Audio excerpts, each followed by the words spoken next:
بسم اللہ الرحمن الرحیم۔ نیو یارک ٹائمز میں ایک آرٹیکل لکھا گیا ہے جس میں army chief general Asim Munir کو مرد میدان، مرد آہن قرار دیا گیا ہے۔ کہا گیا ہے کہ پاکستان کے سب سے طاقتور شخص ہیں۔ اس کے ساتھ ساتھ اسی آرٹیکل میں عمران خان کو مقبول لیڈر بھی قرار دیا گیا ہے، اور اس کے ساتھ ساتھ یہ سوال بھی اٹھایا گیا ہے کہ وفاداری پاک فوج کے ساتھ جس طرح سے عوامی سطح پر ہوتی تھی وہ آج متزلزل ہو چکی ہے۔ یہ آرٹیکل سارے کا سارا آپ کے سامنے رکھ دیتے ہیں۔ یہ نیو یارک ٹائمز کا ایڈیٹوریل نہیں ہے بلکہ سلمان مسعود کی طرف سے لکھا گیا آرٹیکل ہے جو اسلام آباد میں ہوتے ہیں۔ انہوں نے اس آرٹیکل میں مدد حاصل کی ہے اقوام متحدہ میں موجود کسی اپنے دوست سے بھی۔ تو یہ آرٹیکل پورے کا پورا مین و عن شروع سے لے کے آخر تک آپ کے سامنے رکھتے ہیں، خود ملاحظہ کر لیجئے کہ اس میں کیا بات کس انداز میں کی گئی ہے۔ تو کچھ لوگوں کی طرف سے یہ کہنا کہ یہ سراسر جنرل عاصم منیر کے حق میں ہے، ایسا بھی نہیں ہے۔ کچھ باتیں اس میں ایسی بھی کی گئی ہیں جو جنرل عاصم منیر کے حق میں نہیں جاتی بلکہ عمران خان کے حق میں جاتی ہیں۔ تو آپ کے سامنے مکمل آرٹیکل رکھ دیتے ہیں، خود دیکھ لیجئے، تجزیہ کر لیجئے۔ پاکستان کا سب سے طاقتور شخص پردے سے باہر آ کر بھارت کا سامنا کرتا ہے۔ فوج کے سربراہ جنرل سید عاصم منیر جو عموماً پس پردہ کام کرتے ہیں، کشمیر کے بحران پر پاکستان کے موقف کو اپنی سخت زبان سے تشکیل دے رہے ہیں۔ تحریر سلمان مسعود، اسلام آباد، پاکستان سے رپورٹنگ۔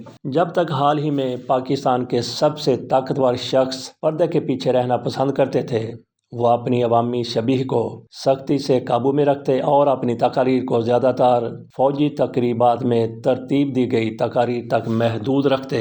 لیکن تقریباً 2 ہفتے قبل بھارتی کنٹرول والے کشمیر کے علاقے میں مہلک دہشت گرد حملے کے بعد پاکستان کے army chief general Syed Asim Munir Pakistan اور بھارت کے درمیان بڑھتی ہوئی کشیدگی کے مرکز میں آ گئے ہیں۔ جب بھارت میں اس حملے کے رد عمل میں طاقتور کارروائی کے مطالبے میں اضافہ ہوا، جس میں پہلگام کے قریب 2 درجن سے زائد ہندو سیاح ہلاک ہوئے، تو جنرل منیر نے پاکستان کے لہجے کو اپنی سخت زبان کے ساتھ شکل دینا شروع کر دی۔ جمعرات کو ایک فوجی مشق کے دوران ایک ٹینک پر کھڑے ہو کر جنرل منیر نے میدان میں موجود فوجیوں سے خطاب کیا۔ انہوں نے کہا، کوئی ابہام نہ رہے، بھارت کی کسی بھی فوجی مہم جوئی کا فوری، پرعزم اور بلند سطح پر جواب دیا جائے گا۔ یہ بیان پاکستان کے اس عزم کی عکاسی کرتا ہے کہ وہ بھارت کے کسی بھی حملے کا مساوی یا اس سے زیادہ سخت جواب دے گا۔ بھارت اور پاکستان میں جنرل منیر نے اس بیان کو طاقت کے مظاہرے اور عوامی حمایت حاصل کرنے کی کوشش کے طور پر دیکھا جا رہا ہے، خاص طور پر ایسے وقت میں جب پاکستان کئی سالوں سے سیاسی تقسیم اور معاشی مشکلات کا سامنا کر رہا ہے۔ ان مشکلات نے پاکستانی عوام کی فوج کے لیے وہ وفاداری متزلزل کر دی ہے جو دہائیوں تک قائم رہی۔ حالانکہ فوج طویل عرصے سے ملک کی سیاست میں پردے کے پیچھے اہم کردار ادا کرتی ہے، لیکن مبصرین کے مطابق جنرل منیر کا رد عمل صرف سیاسی چال نہیں، انہوں نے بھارت کے حوالے سے سخت گیر سمجھا جاتا ہے۔ ان کے نظریات پاکستان کے 2 اہم انٹیلیجنس ایجنسیوں کی قیادت کے دوران بنے، اور وہ اس طویل تنازع کو بنیادی طور پر مذہبی تنازع سمجھتے ہیں۔ بھارت میں بہت سے لوگوں نے اس بیان پر بھی توجہ دی جو جنرل منیر نے دہشت گرد حملے سے 6 دن پہلے دیا تھا۔ اسلام آباد میں اوورسیز پاکستانیوں سے خطاب کرتے ہوئے جنرل منیر نے کشمیر کو پاکستان کی شاہراہ قرار دیا۔ یہ اصطلاح پاکستان کی قومی سوچ میں گہری جڑی ہوئی ہے اور اس بات کی علامت ہے کہ پاکستان کشمیر کو اپنی قومی شناخت کے لیے کتنا اہم سمجھتا ہے۔ بھارتی وزارت خارجہ نے اس بیان کو اشتعال انگیز قرار دیتے ہوئے کشمیر کو بھارت کا اٹوٹ انگ کہا۔ یہ موجودہ بحران شدت اختیار کرے گا یا تحمل کا راستہ اپنایا جائے گا، اس کا انحصار بین الاقوامی سفارتکاری اور داخلی سیاست دونوں پر ہے۔ نیو یارک ٹائمز میں لکھے گئے آرٹیکل میں سلمان مسعود مزید کہتے ہیں، امریکہ اور اقوام متحدہ نے بھارت اور پاکستان پاکستان جو دونوں ایٹمی طاقتیں ہیں ان پر زور دیا ہے کہ وہ کشیدگی کم کرنے کے لیے اقدامات کریں۔ علاوہ ازیں اقوام متحدہ میں پاکستان کے مستقل مندوب منیر اکرم نے جمعے کو بتایا کہ پاکستانی سفارتکاروں اور وزراء نے چین کے حکام سے اس معاملے پر بات کی ہے۔ چین پاکستان کا اتحادی ہے اور وہاں اس کے اقتصادی مفادات بھی ہیں، لیکن ہو سکتا ہے کہ صرف سفارتکاری کافی نہ ہو۔ بھارت کے مضبوط گیر وزیر اعظم نریندر مودی، جن کی ہندتوا سوچ مسلمانوں کو چاہے وہ بھارت میں ہو یا پاکستان میں خطرہ تصور کرتی ہے، وعدہ کر چکے ہیں کہ بھارت ہر دہشت گرد اور ان کے حمایتیوں کا زمین کے آخری کونے تک پیچھا کرے گا۔ 2016 اور 2019 میں بھارت نے ان جگہوں پر حملہ کیا جنہیں اس نے پاکستان کے اندر دہشت گرد کیمپ قرار دیا۔ اس بار جب ایک سیاحتی مقام پر ہونے والے دہشت گرد حملے میں 26 معصوم افراد ہلاک ہوئے، جو دہائیوں سے اس علاقے کا سب سے ہلاکت خیز حملہ ہے۔ دہلی کے مصنف اور صحافی آدتیہ سنہا نے کہا، اس بار محض ایک فضائی حملہ دائیں بازو کے حامیوں کی خون کی پیاس بجھانے کے لیے کافی نہیں ہوگا۔ اپنی جانب سے جنرل منیر نے پہلگام حملے کے بعد جو بیانات دیے وہ نظریاتی نوعیت کے تھے، جو اس بات کی نشاندہی کرتے ہیں کہ وہ بھارت کے ساتھ طویل مدتی امن کے امکان پر یقین نہیں رکھتے۔ 26 اپریل کو انہوں نے ملک کے ممتاز عسکری اکیڈمی کی پاسنگ آؤٹ تقریب سے خطاب کیا۔ انہوں نے دو قومی نظریے کا حوالہ دیا جو 1947 میں پاکستان کے قیام کی بنیاد ہے اور جس کے مطابق ہندو اور مسلمان الگ قومیں ہیں جن کے لیے الگ وطن درکار ہے۔ یہ نظریہ طویل عرصے سے پاکستان کی قومی شناخت اور خارجہ پالیسی کی بنیاد رہا ہے۔ ماضی میں پاکستانی جنرلز نے بھارت کے ساتھ کشیدگی کے لمحات میں اس نظریاتی بیانیے کو اپنایا اور جب سفارتی راستے کھلے تو اسے نرم کر دیا۔ جنرل منیر کی جانب سے اس نظریے کو دوبارہ اجاگر کرنا اور ان کے دیگر بیانات کو بہت سے بھارتیوں نے پاکستان کے بھارت کے ساتھ رویے میں واضح تبدیلی کے طور پر دیکھا ہے۔ انہوں نے کشمیر کو پاکستان کی شاہراہ قرار دیا جس نے بھارت میں خاصی تلخی پیدا کی۔ اس تقریر میں جنرل منیر نے کہا، ہم اپنے کشمیری بھائیوں کو بھارتی قبضے کے خلاف ان کی بہادرانہ جدوجہد میں تنہا نہیں چھوڑیں گے۔ شیکھر گپتا آن لائن بھارتی اخبار دا پرنٹ کے ایڈیٹر ہیں۔ انہوں نے کہا کہ جنرل منیر کے تبصرے کے وقت اور اس میں پائی جانے والی دشمنی کو بھارت کے لیے نظر انداز کرنا مشکل ہوگا۔ پہلگام کا واقعہ جنرل منیر کی تقریر کے فوراً بعد پیش آیا۔ مسٹر گپتا نے کہا کہ بھارت کو بہت حد تک لاپرواہی کا مظاہرہ کرنا پڑے گا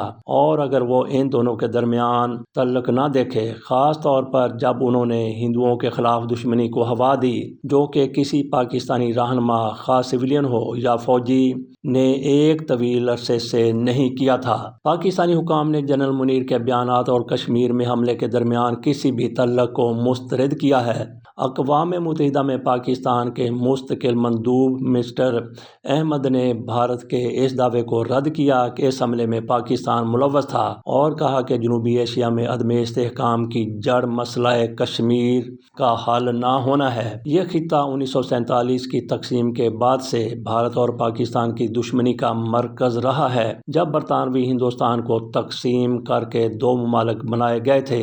کشمیر نے جنگیں، بغاوتیں اور طویل فوجی تعیناتیاں دیکھی ہیں جو اسے دنیا کے سب سے حساس تنازعات میں سے ایک بناتی ہیں۔ یہ حالیہ کشیدگی جنرل منیر کا پہلا علاقائی بحران نہیں ہے۔ 2019 میں جب کشمیر میں ایک خودکش حملے کے بعد بھارت نے فضائی حملے کیے اور فوجی کشیدگی بڑھی، اس وقت جنرل منیر پاکستان کی طاقتور خفیہ agency inter services intelligence (ISI) کے سربراہ تھے۔ ان کا دور صرف چند ماہ بعد ختم ہو گیا جب وزیر اعظم عمران خان نے انہیں ہٹا دیا، ریموو کر دیا۔ مسٹر خان بعد میں جنرل منیر کی آرمی چیف بننے کی مخالفت کی اور ان کے تعلقات کشیدہ رہے۔ فوجی قیادت سے اختلافات کے بعد مسٹر خان کو اپریل 2022 میں اقتدار سے ہٹا دیا گیا۔ جنرل منیر 7 ماہ بعد آرمی چیف بنے۔ مسٹر خان جو عوام میں اب بھی مقبول ہیں، گزشتہ 2 سال سے جیل میں ہیں۔ تو دوبارہ ملاحظہ کیجیے۔ سلمان مسعود اپنے آرٹیکل میں لکھتے ہیں، جنرل منیر 7 ماہ بعد آرمی چیف بنے۔ مسٹر خان جو عوام میں اب بھی مقبول ہیں، گزشتہ 2 سال سے جیل میں ہیں۔ اپنی عوامی شبیہ پر قابو پانے کی کوشش میں جنرل منیر غیر منصوبہ بند بیانات سے گریز کرتے ہیں۔ ان کی تقاریر پرزور اور غیر مبہم ہوتی ہیں اور اکثر مذہبی حوالہ جات پر مشتمل ہوتی ہیں۔ سابق پاکستانی سفیر برائے امریکہ حسین حقانی نے کہا کہ جنرل منیر مذہب میں رچے بسے ہوئے ہیں اور یہی ان کے بھارت سے تعلقات کے نظریے پر اثر انداز ہوتا ہے۔ بہترین صورت میں مسٹر حقانی نے کہا وہ کشیدگی کو قابو میں رکھنے کی کوشش کریں گے اور جتنا ممکن ہو فائدہ بھی حاصل کریں گے۔ اس لحاظ سے جنرل منیر پاکستانی فوج کی اس اسلامی رجحان کی عکاسی کرتے ہیں جو فوجی امیر جنرل محمد ضیاء الحق نے 1980 کی دہائی میں شروع کیا تھا۔ جنرل ضیاء نے یہ قدم امریکہ کے ساتھ مل کر اٹھایا تھا جب وہ افغانستان میں سوویت یونین کے خلاف جہاد کے لیے مجاہدین کی حمایت کر رہا تھا۔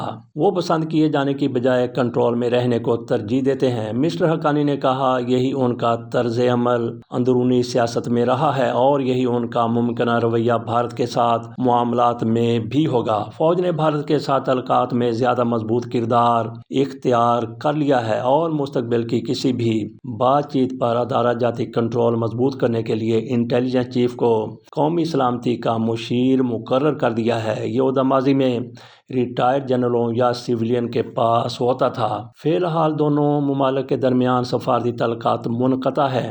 خاموش سفارتکاری کی بجائے جارحانہ عوامی بیانات رابطے کا بنیادی ذریعہ بن چکے ہیں۔ ایسے ماحول میں کسی بھی قسم کی غلطی یا غلط اندازے کا خطرہ بہت زیادہ ہوتا ہے۔ اسلام آباد میں سیاسی سلامتی کے تجزیہ کار زاہد حسین نے کہا کہ اگر بھارت نے فوجی حملے کیے تو پاکستان کو جواب دینا پڑے گا۔ سوال یہ ہے کہ کیا مسٹر مودی اس مقام پر رکنے کا فیصلہ کر سکتے ہیں؟ انہوں نے کہا بھارت کے محدود حملے بھی ایک وسیع تر تنازع میں بدل سکتے ہیں۔ اس آرٹیکل کی جو سلمان مسعود نے نیو یارک ٹائمز نے لکھا آخری لائن ہے ایف سیمپسن نے اقوام متحدہ سے رپورٹنگ میں تعاون کیا۔